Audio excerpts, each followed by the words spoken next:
Michael Myers has returned to Haddonfield for the 11th time now.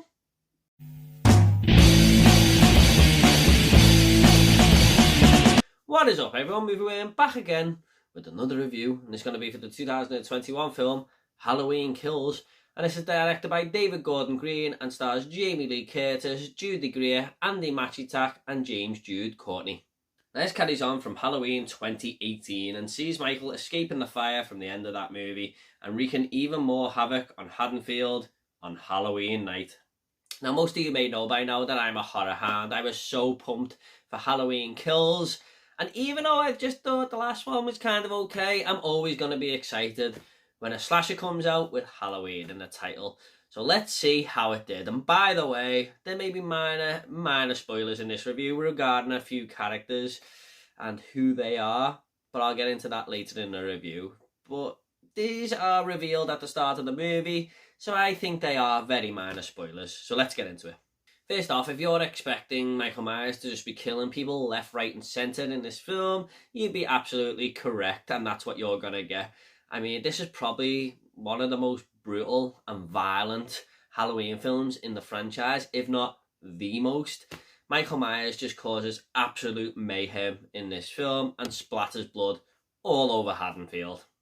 And this has got to be one of my favourite portrayals of Michael Myers ever, I think. Jude Courtney does an incredible job as this slasher icon. He's got the walk down to a T, he's got the right build, and he's really, really good at bashing people's heads against things and shoving knives through people's throats. Michael Myers is absolutely relentless in this film. He's incredible in the movie. I mean, he's just by far the best character in this film, and the battered and scathed mask just gives a really good look to him as well. I have no problems with Michael Myers in this film. Definitely the best thing about Halloween Kills. Now, the lighting here also helps this movie along really well to give off this very creepy vibe. The pitch black streets of Haddonfield just light up at all the right moments in the right places, and Michael's mask is this little beacon in the background that just appears at all the right moments as well. I mean, it's just a very well-filmed movie. I think David Gordon Green and his crew got this down to a T, especially for this type of film. I mean, I have no complaints with the visuals here, and you know how the locations were all the details that had gone into it. It almost felt like I was transported to Haddonfield at times. It just felt like a very, very dangerous place to be in. Getting into the story here, there are some moments that take us back to 1978, and I really got a nostalgic feel here. It gives you more of an insight to what happened that night and the aftermath, and we got a totally different look at Michael because he looks like he did in the original, and in the present day in this movie he looks totally different with his mask all battered and stuff. So it was nice to see two different Michaels in the same film. Die-hard fans may not appreciate this though, because they feel like the original should be left, I feel, and we shouldn't be going back to that. But I think it gave it a much needed shake-up. Now, talking about that little spoiler at the start of the video, this is where I'm going to get into it. There are some characters in this film who were in the original 1978 movie. So we've got Tommy Doyle, Lindsay Wallace, the nurse who is in the car when Michael escapes with Dr. Loomis. She's in this film. And we also even get Lonnie, that young kid who's dared to go in that house when he's much older now, obviously.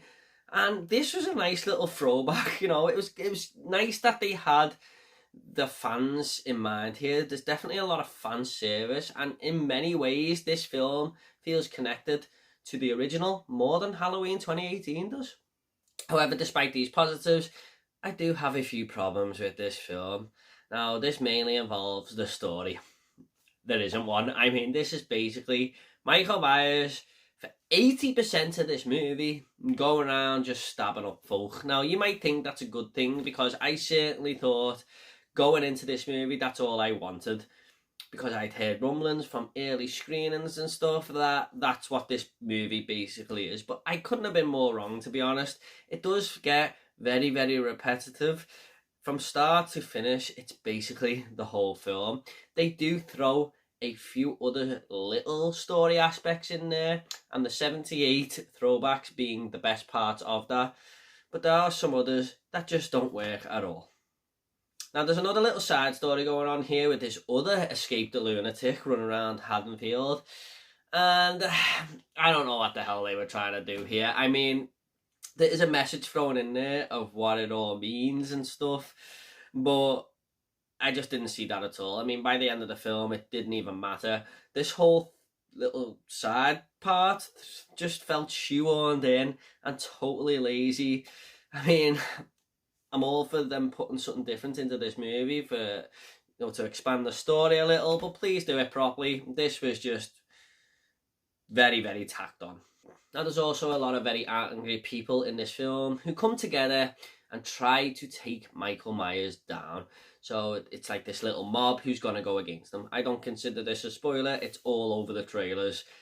But even this just didn't work at all. Most of these scenes take place in this hospital, and they were just very, very dull and uninteresting, and people just shouting with their fists in the air. It just felt like violence against violence. I'm all up for something different, but this just didn't feel like that. It just didn't do anything for me. Now, turning the slasher on its head with the hunter becoming the hunter does seem like a little cool idea, but like I said, it's just very uninteresting, and this is because it all feels very much like a tie-in movie, and I know that's exactly what it is because we've got Halloween Ends coming in as well. But tie-in movies for me very rarely work.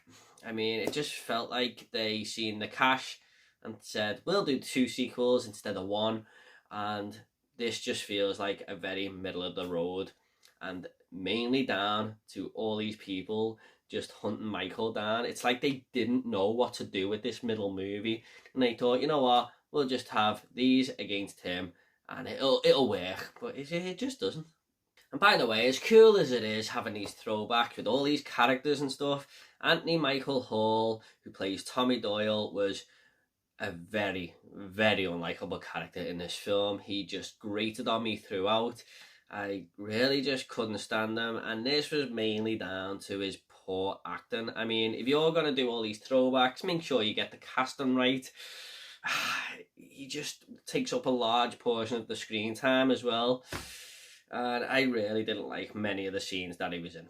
And my final gripe with this film is the horror cliches that are thrown in here quite a few times. I thought we were done with all this. I mean, I thought modern horror had moved on, but apparently not. There's one scene where Michael is walking down the stairs with a knife towards this girl, and the front door is open. She's right next to the front door, and what does she do? She goes into the hallway instead of going outside while Michael's coming for her. Many of the people who die in this film die because of poor decisions they make, and it was just kind of frustrating at times. Look, there's quite a bit to like here. I did enjoy some portions of this film, but it just has a lot of problems as well. On the other hand, I don't think it quite knows what it wants to do with itself, and it's a little bit of a mess, to be honest. Bad movie? No.